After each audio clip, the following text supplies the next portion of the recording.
So good morning guys, hello boys and girl, ladies and gentleman, कैसे हैं आप सब। आशा करता हूँ सब अच्छे होंगे, स्वस्थ होंगे और आप अपनी अपनी स्टडी में जुटे होंगे और एग्जाम की तैयारी जोर शोर से कर रहे होंगे। So this is Vikas Kaliya. आज हम आपके लिए आ गए हैं एक नई वीडियो लेके on a very very high demand by the students. जो बार बार मेरे को कमेंट्स देखने को मिल रहे थे, पर्सनल मैसेज डीएम्स में देख रहा था, बच्चे बोल रहे थे कि सर मैकेनिकल एंड सिविल तो हम कवर कर चुके हैं, जो ओवरव्यू था, लेकिन इलेक्ट्रिकल वाले और इलेक्ट्रॉनिक्स वाले मेरे को काफी मैसेजेस कर रहे थे कि सर उस पर भी एक वीडियो लाएं। तो आपकी डिमांड के ऊपर मैं आज लेके आया अपना third session of the series for the electrical and electronics branch.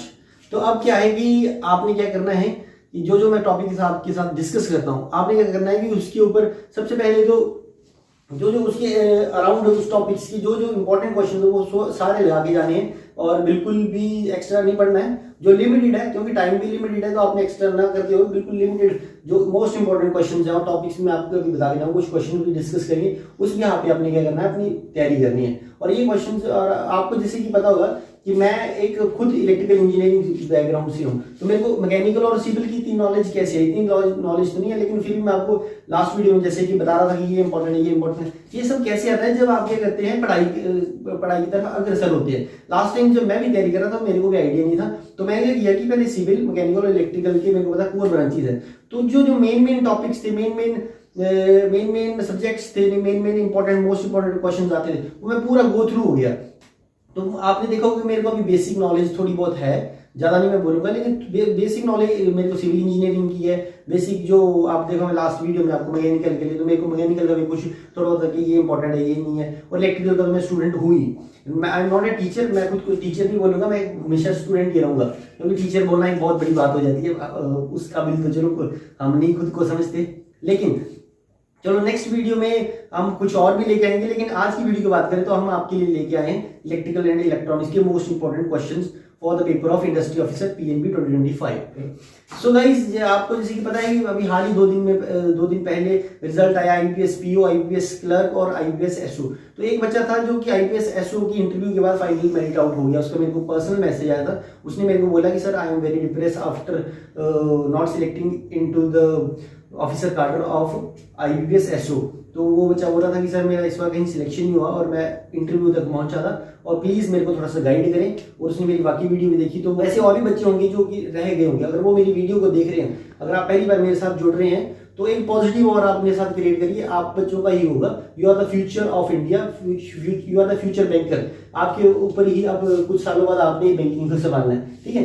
कुछ टफ टाइम होता है जब हमें लगता है कि हमारा नहीं हो रहा, लेकिन एक दिन होता है कि हमारा हो जाता है। मैं भी 1 साल पहले, 1.5 साल पहले ऐसे ही तैयारी करता था। सो एक ऑन अ पॉजिटिव नोट मैं आपको कुछ बात भी बताना चाहूंगा। I don't know whether you watch the Hindi movies or not, but once in a Hindi movie Shahrukh Khan said कि किसी चीज को हम शिद्दत से चाहें तो पूरी कायनात उसको आपसे मिलाने में जुट जाती है, ठीक है।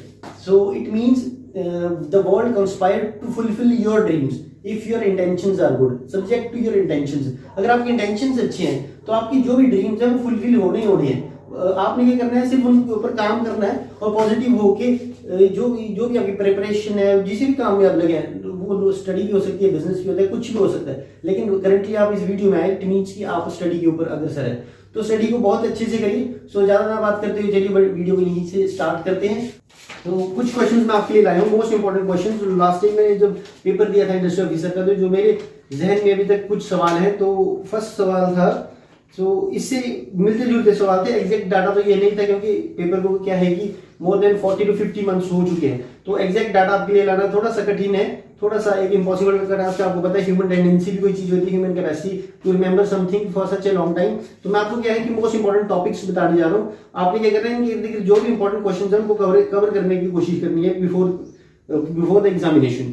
सो first question is you are write down along with we. जब मैं बोल रहा हूं तो आपने क्या करना है, साथ ही साथ राइट करना है, और आपकी सहूलियत के लिए मैं क्या करूंगा, आपकी कंप्यूटर स्क्रीन से और आपकी मोबाइल स्क्रीन के ऊपर उसको क्वेश्चंस को रिफ्लेक्ट भी करूंगा। So the first question is unit of impedance. So the unit of impedance is ohm, OHM। Then next is which of the following is used in voltage regulation. वो question में क्या होगा कि कुछ option दिए होते हैं, तो विच ऑफ द फॉलोइंग मैं उस हिसाब से बोल रहा हूँ। So the answer is जीनियर diode, ZENER diode. Diode तो आप सभी को पता ही होगा, it's a kind of Zener is a kind of diode, type of diode. So next is which of the following is used in measurement measuring of relative density of the battery. Batteries आप बच्चों, मैं आप खुद एक electrical engineering student रह चुका हूँ। मैं पास टाइम में इलेक्ट्रिकल जो बीटेक में बच्चे पढ़ते थे उनको मैं पहले असिस्टेंट प्रोफेसर भी था, तो मैं अपने एक्सपीरियंस से आपको बताऊँ, battery is one of the most important topic. Battery से काफी क्वेश्चंस आते हैं, तो आपने क्या करना है कि उन बैटरी को बिल्कुल भी छोड़ के नहीं जाना है। तो अभी आप देखें जैसे कि अगला क्वेश्चन बैटरी का, विच of the following is used in the measuring relative density of the battery? So that is your right answer is hydrometer. So next question is secondary cell और rechargeable battery. आपको पता है कि battery के भी बहुत ज्यादा टाइप होते हैं। First is primary, secondary is secondary. मैं आपको एक ओवरव्यू देने की कोशिश करूंगा जल्दी में। सेकेंडरी और प्राइमरी में क्या फर्क है? Primary are those battery which are non rechargeable and secondary are which are rechargeable. For example हमारे फोन्स में क्या होता है कि कुछ बैटरी होती है जिसको हम चार्ज कर लेते हैं, this is a kind of your secondary battery. तो जो प्राइमरी है वो हम चार्ज नहीं कर पाते। तो आपका इसमें क्या होता है, लेड एसिड, इनको हम क्या बोलते हैं, lithium batteries and lead acid batteries. So these are the example of the secondary cells. Then after that next question is copper melting point. What is the melting point of the copper? So और मैंने आपको बोला था कुछ one liner होते हैं, जैसे कि मेल्टिंग पॉइंट पूछ लिया कॉपर का, आयरन का। तो लास्ट वीडियो में हमने जैसे कि आयरन का डिस्कस किया था। इस वीडियो में आप मेरे को बताएंगे कि कॉपर का मेल्टिंग पॉइंट क्या है। So the right answer is 1086 degree Celsius. So the next question is for you here, element of shield soldering iron. जैसे कि आपको पता है वेल्डिंग क्या होती है, to connect the metals that is made up of iron और iron like material. तो सोल्डरिंग क्या है, सोल्डरिंग भी सेम वही प्रोसेस है, दो चीजों को उसको एज एडहेसिव काम करेगा, लेकिन जो सोल्डरिंग है वो स्मॉल स्केल पे। फॉर एग्जांपल आपका जहाँ पे इलेक्ट्रॉनिक्स की बात आ जाती है या उससे स्मॉल इलेक्ट्रिकल इक्विपमेंट्स, वहां पे जब हमें कुछ कनेक्ट करना है तो उसमें सोल्डरिंग का यूज होता है। तो सोल्डरिंग में इन्होंने पूछा कि कौन सा एलिमेंट यूज होता है, तो the right answer is nichrome. So the next question is how many PN junction in a transistor. Transistor से आप सभी को पता ही होगा, इलेक्ट्रॉनिक्स का कंपोनेंट का one of the most important part है ट्रांजिस्टर। ट्रांजिस्टर में क्या होता है कि दो तरह के ट्रांजिस्टर होते हैं, first is PNP, second is NPN. तो एनपीएन मैं आपको डायग्राम बताता हूँ, डायग्राम से आप जल्दी समझेंगे। We have two types of transistor, first is, second is this. First is PNP, first transistor, second is NPN. So junction question क्या आता है कि एक ट्रांजिस्टर में कितने जंक्शन होते हैं। जंक्शन क्या होता है जहाँ पे दो या दो से ज्यादा एलिमेंट्स का कॉम्बिनेशन हो। तो यहाँ पे पी एलिमेंट और एन एलिमेंट का combination, this is first junction, this is second junction. Another option, this is first junction, this is second option. तो क्वेश्चन ने पूछा how many junction in present in a transistor. So always remember two junction in a transistor. So next question is working principle of DC generator. आपने क्या करना है, मैंने जैसे आपको लास्ट वीडियो में बताया था कि जो वर्किंग प्रिंसिपल्स हैं, कुछ लॉज हैं जो कि बहुत इंपॉर्टेंट होते हैं। तो working principle of DC generator किस प्रिंसिपल पे वर्क करता है, that is your Faraday law. Faraday एक साइंटिस्ट का नाम था, तो उसने अपने नाम के ऊपर कुछ लॉ दिए थे। आपने बस इतना याद रखना है कि जो डीसी आपका जनरेटर है वो फैराडे लॉ पे काम करता है। Next question here for you, which machine converts electrical energy into mechanical energy. तो आपने ऐसी मशीन का मेरे को नाम बताना है जो कि इलेक्ट्रिकल एनर्जी को मैकेनिकल एनर्जी में कन्वर्ट करती है।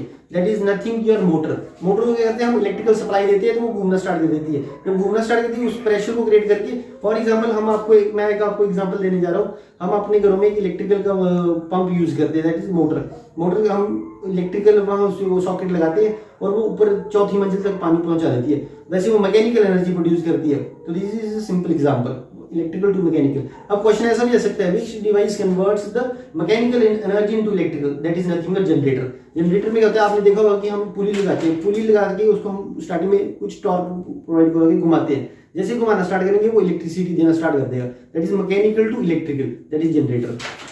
तो आप ऐसे करके प्रैक्टिकली आप सोचेंगे तो बहुत इजी हो जाएगा। और इंडस्ट्री ऑफिसर की जो पेपर की डिमांड है वो भी ऐसी, आपको क्वेश्चन आप देखेंगे फ्रेमिंग जो होगी बिल्कुल प्रैक्टिकल बेस होगी। अब आप अगर थोड़ा सा सोच के आंसर करेंगे, you will get to the answer, आप क्वेश्चन के आंसर तक पहुंच जाएंगे। तो think practical, think like a industry officer. So the next question for you is V curve of synchronous motor show relationship between था। ये थोड़ा सा जो नॉन इलेक्ट्रिकल ब्रांचेस के बच्चे हैं उनको क्या करना है, थोड़ा सा याद करनी पड़ेगी चीजें। ये मोस्ट इंपोर्टेंट क्वेश्चंस हैं। V curve क्या होती है, रिलेशनशिप बताती है किस किस में। तो आप इसको याद करके जा सकते हैं कि DC field current versus armature current. So the next question is in industries. अब इंडस्ट्री ऑफिसर का पेपर है तो इंडस्ट्री से रिलेटेड ओरिएंटेड क्वेश्चन आएंगे, तो मैंने आपके लिए क्वेश्चन भी वैसे लाए हूँ। तो the next question is in industries alternator is generally termed as turbo alternator. Industry में क्या होता है, जो alternator is nothing which produce the electricity in same constant frequency and constant speed, that is alternator. उसको turbo alternator क्यों बोलेंगे, उसको turbo alternator तभी बोला जाएगा जब उसका डायमीटर स्मॉल होगा और उसकी जो एक्सियल लेंथ है दैट इज लॉन्ग। मैं आपको प्रैक्टिकली समझाता हूँ। फॉर एग्जांपल हमारे पास एक शाफ्ट है, शाफ्ट इज लाइक दिस। अगर इसका डायमीटर बड़ा होगा और एक्सियल लेंथ मीन इसकी लेंथ छोटी होगी तो इसको रोटेट कर पाना बहुत मुश्किल होगा। लेकिन एक टर्बो फास्ट जनरेटर आपको चाहिए, दैट इज ऑल्टरनेटर, जो इंडस्ट्रीज में यूज होते हैं। उसका जो डायमीटर है that is very small and the axial length is large, so this is the right answer.